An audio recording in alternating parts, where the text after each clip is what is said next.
देहरादून में पीआरडी जवानों का गुस्सा उस वक्त फूट पड़ा जब उनके स्थापना दिवस के मौके पर सीएम धामी और मंत्री रेखा आर्य कार्यक्रम में पहुंचे।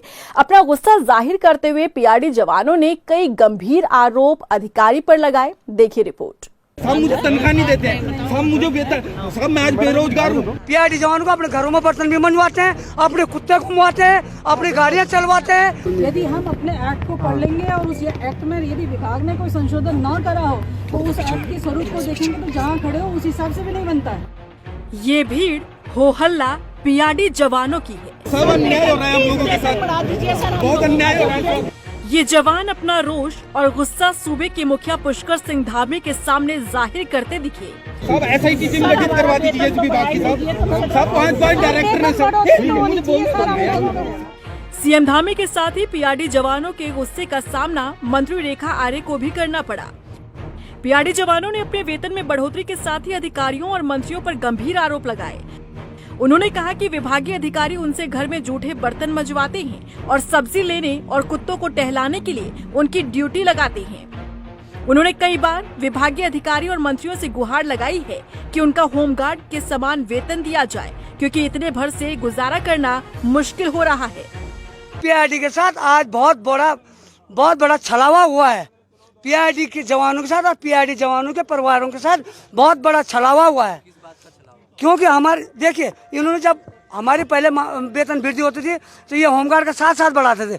जब 2005 में शासन ने जियो हुआ, इन्होंने क्या किया कि उसमें लिखा कि होमगार्ड की भांति पीआरडी जवानों का भी बढ़ाया जाएगा।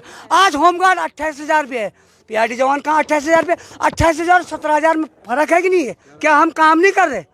ये अगर इनका काम हो 12-12, 24-24 घंटे पीआरडी जवानों को अपने घरों में बर्तन भी मनवाते हैं, अपने कुत्ते घुमवाते हैं, अपनी गाड़ियां चलवाते हैं, अपने घर का पर्सनल काम करवाते हैं। ये डायरेक्टर से लेकर सब नीचे तक। वहीं पीआरडी के जवानों ने मांग की है कि युवा कल्याण से पीआरडी विभाग को अलग कर दिया जाए ताकि उनकी समस्याओं का समाधान हो सके। ये भी कहा गया कि यदि उनकी मांगे नहीं मानी जाती है तो कल से मुख्यालय पर धरने पर बैठ जाएंगे। जिले से लेके डायरेक्टरेट से लेके ब्लॉक तक ऐसे अधिकारी हैं कि उन्होंने जो है हमारे साथ सौदेला व्यवहार किया है। हमारी कोई सुनते नहीं है। अगर बोलते हैं नहीं हम तुम युवा कल्याण वाले नहीं हो, तुम पीआरडी वाले हो। युवा कल्याण मैं चाहता हूँ, सबसे बड़ी मांग मेरी है युवा कल्याण से हमारा विभाग हटा दिया जाए, बस पीआरडी विभाग अलग कर दिया जाए। मेरी सबसे पहले मांग यही है। वहीं पूरे मामले पर विभागीय मंत्री रेखा आर्य ने कहा कि किसी एक व्यक्ति के कहने पर पूरे विभाग की धारणा नहीं बनाई जा सकती है। साथ ही कहा कि पीआरडी जवानों के अनुरूप ही काम किया जा रहा है। देखिए, मुझे लगता है कि एक व्यक्ति से सब चीज़ों की धारणा बनाना अपने आप में गलत है। एक विषय जो वो 570 रुपये लेकर कुछ कह रहे थे, उस विषय का क्योंकि मुझसे पहले भी कई लोग मिले हैं, मैं समझती हूँ कि पीआरडी जवानों को लेकर पीआरडी जवानों के संगठन से वार्ता करने वाली पहली मंत्री मैं होंगी। मुझे लगता है कि क्योंकि इनके भी अपने अपने संगठन हैं, उन संगठनों की अपनी अपनी राजनीति है, इस कारण से हर कोई व्यक्ति अलग अलग तरीके की बात करता है। मंत्री रेखा आर्य ने मामले को संभालते हुए पीआरडी जवानों को समझाने की पूरी कोशिश की, लेकिन इनका गुस्सा बता रहा था कि अब लड़ाई काफी आगे बढ़ चुकी है।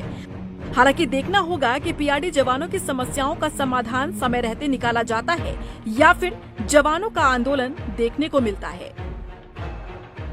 रफ्तार मीडिया के लिए देहरादून से सुशांत सिंह के साथ ब्यूरो रिपोर्ट।